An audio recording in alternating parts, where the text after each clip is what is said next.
আসসালামু আলাইকুম। Toyota Highlander এই গাড়ি এসে প্রবলেম নিয়ে আসছে, রেয়ার সাইডে বাতাস আসে না। তো আমরা এটা খুলতেছি, এটা কনসোলটা পুরো কমপ্লিট খুলতে হবে। তো এই গিয়ার লিভারটা খোলার সিস্টেমটা হলো এইভাবে নামাবেন।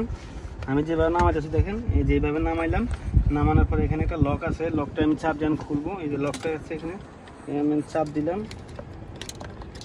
এই যে আমি লকটা খুলে ফেললাম, এই যে লকটা খুলে ফেললাম। এখন এই যে টান দিলাম, এই যে আমার হাতে চলে আসছে অলরেডি।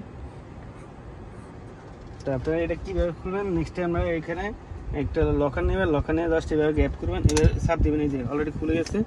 তো আপনারা দেখেন, এই যে এভাবে দেখছেন কীভাবে খুললাম, সেম এভাবে আপনারা খুলবেন। তো এটা নিচে এখানে জায়গা আছে তিনটা জায়গা আছে, আমি জ্যাক করে খুলতেছি।